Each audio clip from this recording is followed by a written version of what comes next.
everyone, and I'm delighted to say for the latest Scots Whay podcast, I am joined once again by John D. Byrne. Hello, John. Hello, how are you? Very well. This is your third time on the Scots Whay podcast, I'm delighted to say. Is it really cold? It is. We You're not met. getting anybody else then? Well, we had a lovely catch up in Edinburgh You did? to talk about your novel, and then we spoke about Alistair Crowley, which was fascinating. Yeah, yeah, yeah, If people missed that, they should really go and have a listen to that. But this yeah. time round, we're going to be talking about your new book, Wild Winter in Search of Nature in Scotland's Mountain Landscape. And it's a terrific book, I have to say. What can you tell us about it, John? Well, it was a great plan. The book. I had a great plan for the book, and like most plans, it went completely wrong. The plan essentially was that I would write a book that followed my wanderings and my meanderings through the highlands, glens, and bothies and remote lochs that I visit. And I was going to, well, the original idea was that in the high ground, the high highlands, winter can arrive sort of in October, around the time when the stags rut, Mm. and also winter sometimes, quite often, lingers quite long, and it's not uncommon to have blizzards on the high hills in May. So I thought, well, I'll take that as my winter, and of course in May the foals that were conceived in the rut are born, Yeah. and that seemed to me to be a sort of circle, really. Yeah. Um, and I like winter, and I also thought what I'd try and do was to see some of the iconic creatures of the Highlands, the wild animals, wildcat and mountain hare and pine marten. I thought I'd see all of those. Um, and that turned out, well, two reasons. That wildlife, I discovered, doesn't often cooperate, and in fact it seems to do its best to be in the wrong place at the wrong time. For example, I spent several icy, very cold days on the Arden American Peninsula, trying to find otters hunting. Didn't see anything. Plenty of signs of otters, but no otters themselves. And then when I got home, there was an otter swimming in the nest just outside my house. I think that was a purpose. They were doing that to point something out. And the other thing, of course, that got in the way was our plan to be on the hills and out throughout April and May. And as everybody knows, we were locked down during then. So, but nevertheless, I think that it's not the book I set out to write, but I think perhaps it's a better book in a way because of that. Because that gives it, we'll talk about the kind of April chapter in particular at the end, because it gives it such a twist that nobody could have written. You know, if you're writing that as fiction, people would go, what? No, that can't happen. But True. I have to say, it opens brilliantly, as many Scottish books tend to do, with some incredible scenes of violence. Because as you say, you have the rutting stags on the hill, and it's an amazing kind of scene. And you've kind of staked it out, haven't you? You've kind of decided this, it is like a stakeout because you can't make a sound. They're so attuned to other sounds. That's right. That's right. Well, what I had to do is I knew there was a rutting ground there. So what I had to do was I had to go up at night in the darkness before the dawn, and to wait until it got light enough for the rut to take place. And obviously, the deer, well, if they sense you there, they'll just take off. Yeah. So it meant keeping very still. But one of the reasons I wanted to see the rut was it's a funny thing. I've spent years in the hills, and I must have heard rutting deer thousands of times, but they're always far away in some distant corrie or in some remote glen, and they're always just out of sight. But this time I actually wanted to see the stags collide in combat and the big dust up that happens up there, because it's quite an iconic thing, and I never actually, in all my years, I'd never seen it. So that was what I wanted to do, and it was an incredible sight, as you say. But the book is full of you seeing these sites often for the first time, because there's a sense of wonder in a lot of them. There's a bit, I think, where you're out for a walk and you see, it's called the ghost of The hen harrier. the hen harrier. That's the very one. The Yeah, hen yeah, harrier, and you yeah. say to the fellow you're walking with, "Oh, are they quite rare?" He says, "Yes, but they shouldn't be." And there's also that theme throughout the book about man's kind of impact on the hills and on the mountains. So it was a lot Yeah. of you're kind of discovering things for the first time, or at least making a decision that you were going to maybe interact with the creatures on the mountains rather than just with the actual landscape. Yeah. Yeah, well, I certainly I wouldn't call myself even an amateur naturalist, incompetent naturalist. I might manage, I'm not, and I feel that's a huge gap in my knowledge. You'll go out with someone and they'll say that's a lesser spotted scornstrake or something, and I've got no bloody idea what it is, And yeah, I've seen these things hundreds of times, and so it was really a conscious effort to start to educate myself, and yet you talk sort of, you listen to someone like David Attenborough, and they are so their knowledge is so advanced. You think, well, I could never attain that. So really, it was just my idea to go out, and as you say, the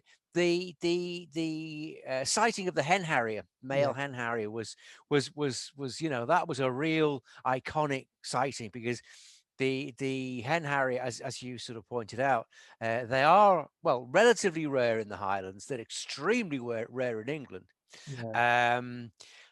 But for me, it's a sort of seminal experience to see a hen harrier, because every hen harrier you see is a survivor.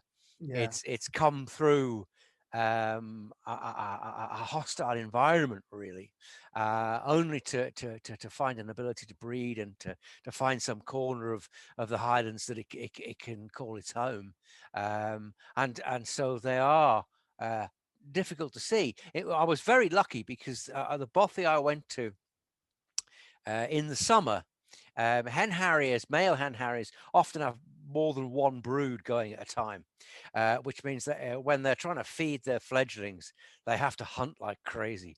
So I was very lucky that in the particular place that I was, this hen harrier had a particular run up the river and round over the moorland, hunting for voles, and I saw it quite a lot after that. But that's a real privilege. Although I have to say, I saw it. That was a warm, hot summer. But then the following year, it was in that place. It was damp and cold, and the vole population must have gone down, and I didn't see a single hen harrier. So it just shows you how difficult it is to see these creatures. Yeah, because you talk about that being a warmer summer, or the way that clearly affects the ecosystem. And Absolutely. perhaps going to talk about how lockdown has affected the ecosystem. Sure, yeah, on you go, yeah. But that's something that, from being on the mountains, you have, you called yourself an amateur naturalist, but you can notice, you can see when, yeah, it should be more of those things here, or there are too many of those things there. Yeah. Well, I think one of the things that's happening at the moment in our climate is that we get very dramatic changes in our climate, from one extreme to the other. And that's something that wildlife, for example, this winter, we had temperatures of -23, stuff like that. And then other winters have been extremely mild. Then you get very high winds, you'll get extremely high rainfall. And it obviously, wildlife can't adapt that quickly to changes in the climate. So it's very difficult for them to survive through things like that. Well, let's go forward to how wildlife in some ways seem to reclaim even urban spaces while we were all being locked down. One time you talk about how you enjoy going out and just experiencing silence, and the silence on the mountain is very different to what you might think. Yeah. But what I noticed was, as I was doing my walks in the first kind of lockdown, was you were hearing nature even in the city that you perhaps wouldn't have done otherwise. Yes, that's right. That's right. In fact, you know, as I said before, I live just opposite the River Ness in the middle of Inverness. I'm fortunate enough to overlook it. And so during lockdown, I've never been an urban walker, but, you Yeah. know, you had to do something. You couldn't go more than 5 miles. So I started walking on the River Ness, along the River Ness. And the bird life, I have to say, was was quite spectacular. It was like going back to the 50s, maybe. There was hardly any cars. It was, as you say, much quieter. You didn't really see that many people even. No. But I remember distinctly, it would be about mid-April when I was particularly feeling maybe one day a bit low, you know, and I noticed the first uh, house martin flying over the River Ness and coming in, and I thought, you know, well, that little bird has flown all the way from Africa. It weighs a few grams, you know? And Yeah. if that little bird can make that kind of a journey, then, you know, maybe we can get through this. Yeah. And it was great because, you know, the next morning there was 3 or 4 more. And a few weeks later, there must have been thousands sweeping over over the nest, you know. So that sort of gave me a bit of a lift, I must admit. Yeah, there is the feel that nature will find a way, and if we include Mm, mm, ourselves in mm. that, then you do find a way. Just as an aside, there was an incredible picture in the middle of Glasgow during the first lockdown where a fawn had come from, we think, the cemetery, the big All cemetery, right. and it Yes. was Yes. right in the middle of the busy Buchanan Street, which is the major shopping Yeah. Yeah. thoroughfare Yeah. of Yeah. Glasgow, Yeah. and because there was just nobody there, so it was Yeah. Yeah. it, That's right. Mm. No, I think what struck me was when I came. Well, it was a strange sensation, really, because I'd been in lockdown from through the spring and into summer, and then I can't remember when it was. It must have been June, July when we were allowed to travel again. And when I went out, I went out into the hills, and it was as if there'd been. So the last time I'd seen the hills was in winter, yeah. and I drove into them in midsummer, and it was as if there'd been this green explosion. The whole place, and obviously that happens every year, but because it happens gradually, I don't notice it quite so much. Yeah. But it just seemed like I couldn't quite believe the amount of greenery that there was. Yeah, And yeah. I've gone, Well, my kind of only major trip during the summer was up to see my brother in Braemar, and oh right, suddenly you noticed, as you say, the change. yeah, yeah, It was just extraordinary. It was like somebody taking a paintbrush and greens and yeah, purples, yeah, quite and incredible. Yeah, yeah, yeah.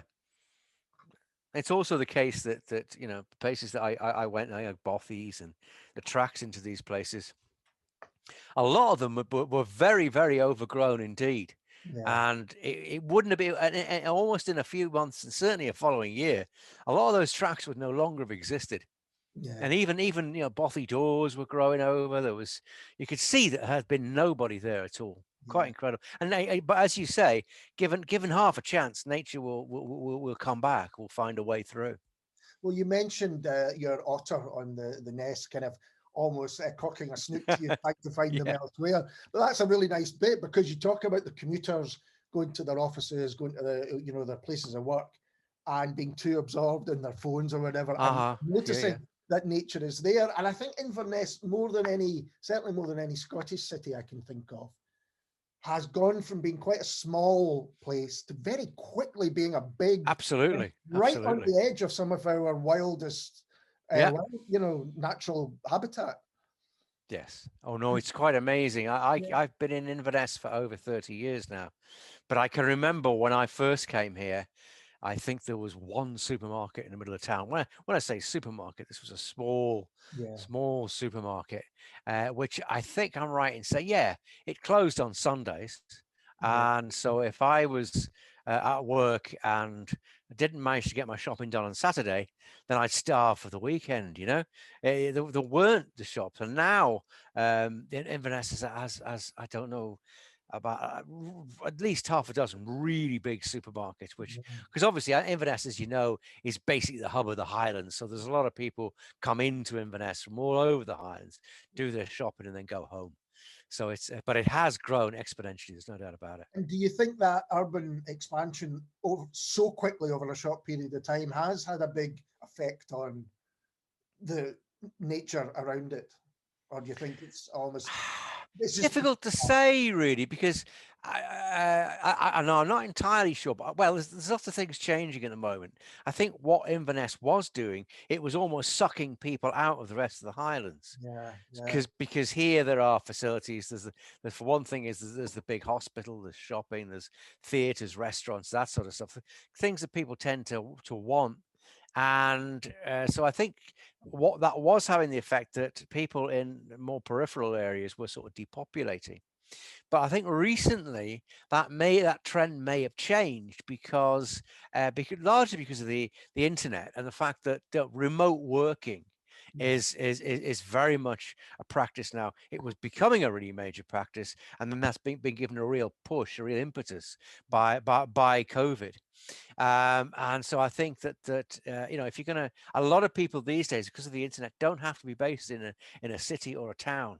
So one of the things that certainly has been happening, an increasing trend, is people coming up and either building a large house, or they probably a place they couldn't afford to have in the Central Belt or in London perhaps, and living up here. Now that's, I suppose there's positives and negatives about that. I don't know. I think in terms of what's happening with wildlife generally, I think that there's a far greater awareness now of the importance of protecting our environment, and things are really beginning to change. For years, it felt as though nothing was changing, and that Scotland would be dominated by these traditional sporting estates. But that's changing now, and you can see a greater impetus for rewilding, and a greater desire to see a change in that. And that's really something that I've really noticed happening over the last 4 or 5 years. And I think we do have a much more optimistic future now. Well, what I think your book does is almost act as a, when we are allowed out to kind of Yes. 5 miles, go out and do exactly that, because it really is about interaction with the natural world. Give us a few more of your kind of highlights off your winter, because you do encounter quite a few animals along the way. Oh yeah. I think, well, I don't know. It's difficult to pick out. Certainly, a major highlight was I went into the Monalier Hills with James Roddy, who's a wildlife photographer, and he has a particular special technique for helping bringing you close to wild animals. And we went there to see mountain hare. Yeah. Now, over the years, I've seen quite a lot of mountain hare, but they've mostly been running away from me at about 200 miles an hour. And with James, his assistance, I was able to creep up and almost get within touching distance of a mountain hare, which is an incredible experience, really. I was lying in the snow. It was very cold, but there was this wild animal that had just allowed me to approach it. And you realize what fantastic creatures they are. That really stands out to me. And an animal I didn't see also stands out to me. I went looking for beaver, because beaver, I think, are going to be one of the great success stories of wildlife being reintroduced. There'll be a lot of challenges, but I think it's going to be, overall, it's going to benefit us. And I went down to a place near Dunkeld, and tried to see beaver. Now, one of the tricky things about beaver is that they're nocturnal. So I did camp by the loch, but unfortunately I didn't see any. But what I was able to do, you can see beavers are not subtle animals. They let you know that they're big time. There's trees down everywhere, and what might at first appear to be quite a lot of destruction, although I think it actually does benefit the environment. But one thing I was able to do, and I think it's quite incredible, was to reach out and touch where a beaver had gnawed away at a tree. and was about in the process of felling it, I think. But that's something that my father couldn't do, my grandfather, my great grandfather. You've got to go back 300 years before someone would have been able to go and do that. That seems to me an incredible thing to be able. It's like going back in time travel, really, to be able to touch with your fingertips the marks made by a beaver. So those are only a couple of the good things I was able to do. Yeah, it's almost the reintroduction of a species that has been away for so long, and then suddenly you can see their impact on the That's incredible. Yeah, environment. yeah, Yeah, yeah. yeah. And you also kind of go whale watching and seeing the dolphins. Oh yeah, yeah. Well, yeah. Well, that was. I'm not. I think you'd have to say I'm a landlubber. I'm not really Yeah, you a say sea that. person. So it, I spent the first went down this little boat trying to find whales, and I spent the first couple of hours trying not to be thrown overboard, but by the sea, not by the crew, I hasten to add. But yeah, no, we did encounter whales, but every time a whale surfaced, I was looking the other way, so I didn't actually see any whales. But what I did see, and what I'd never experienced before, was lots of dolphin, and they're quite incredible to watch. They come right up close to the boat, and they sort of surf on the bow wave. And as far as I can see, they just do it for the pure hell of it. There can be no they're not trying to feed or anything like that. And they and you can actually hear the clicking as they actually talk to each other. The little clicking sounds they made. A fascinating thing to see. In some ways, didn't see whales that trip. Other people did, but in a way, I'm glad, because I don't think it should be that easy to see wildlife. I think sometimes you value it more if it's been difficult to see. I think I that's think it was true. I Jim think the Cromley idea. who Uh, I was just going to say, I think Jim Cromley was trying to find wolves, and I think it was in Europe somewhere, and he was doing a little expedition somewhere, and at night they were going out to find wolves, and he managed to trip over a badger, and that sort of tripping over an animal at night. That's kind of the sort of thing that I would do. Yeah, absolutely. Yeah, no, there shouldn't be something like a theme park ride or a safari park where you just are guaranteed to see them. I think that's very true. I No, once went no, whale watching in Iceland. yeah. It Didn't see should be a single difficult. Yeah. thing, not a single one. That's Oh wow. actually, I have seen Oh wow. when I saw dolphins, it was actually just in Inverness, or rather underneath the big road bridge in Inverness. There was dolphins Oh out yeah, there as yeah. well. You can. Yeah, that's absolutely, yes. You can see dolphins here. That's right. You can. Yeah, yeah. So if we go to the April chapter, where suddenly your plans are kind of thrown away because this COVID lockdown happens, and it's actually quite a poignant part, because it certainly, I think, it will chime with a lot of readers.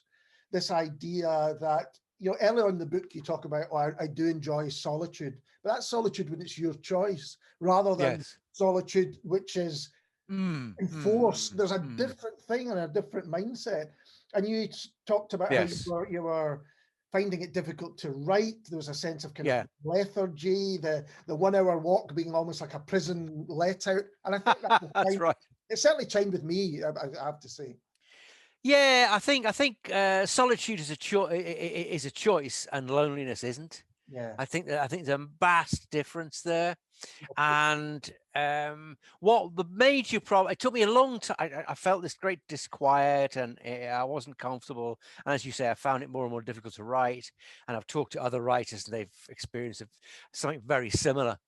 But one of the it took a while for me to work out what it was, but it dawned on me eventually that, all my life, the outdoors has been a place that I've escaped to. It's been my release. It's been a place that I've loved to be and enjoyed. And when the pressures of life got too much, I've gone up a hill or whatever. But what changed during the lockdown was, and we didn't, the virus earlier on was we knew even less about it than we do now. Yeah. And I think it got to the stage where be outdoors was where the threat was, where the danger lurked, there was this sort of miasma out there we didn't know, and so it suddenly reversed. And what I was struggling to cope with was that the place that had been my release and my support, the place that I went to put myself back together again, had Yeah, suddenly become occupied enemy territory. yeah, And I didn't really adjust to that. yeah. Really, I didn't. You know, And the other thing you kind of say, maybe not in these words, but is that people often say, oh, if I had the time to do that, I would go and I would do this, this, and this. But actually, the gift of time in that way can be as curse as much as, as anything else, because yeah. then there's a pressure to feel, oh, remember that thing I said I would do? This is the time to do it. Yes, It's not worked exactly. out like that, I think. Well, I did hear that publishers were inundated with proposals for books because it's not particularly outdoor authors, because everyone was thinking, right, that now is the time I'll do it. But whether they actually got to write those books, I don't know. Yeah, absolutely. So, looking forward, if we can, John, what kind of are your hopes for not just yourself, but for the mountains? Do you think some of the changes that have happened in the last year uh, are in the right direction because parts of the country have been allowed to reset in a way, perhaps? Well, I think I think there's trouble in paradise. Actually, Yeah, I think there are challenges for us as we move back, and as we're allowed to travel again. Um, we're faced with this great dilemma that I think thousands of us will want to get out into the outdoors. I'm sure they will, millions perhaps, yeah, and yet we're moving out into an environment which is fairly fragile. Some of the some of the things that happened sort of after lockdown last year, when certain areas were absolutely thronged with folk, I think will happen again. yeah, Um, and I think it's really important that we accept and understand, really, that it's really important for people to have access to wild places. And what we have to do is look at how we're managing that. And one of the things that's happened over the years, for example, is that campsites have got larger and larger, but the smaller campsites that were more basic have died out, really. And one of the things that I know that's being looked at is we need to spread folk out. The Highlands is a big place. We yeah, can take a lot of folk, but what we can't do is concentrate people in one specific area. So what we've got to do is say, look, well, you can go there, but you can also go here, and yeah, we have to provide facilities for those folk, and we have to provide assistance and support. Because one of the things is that there are people camping and roadside camping or whatever, who've never done that before, yeah, and they don't quite know how to do it.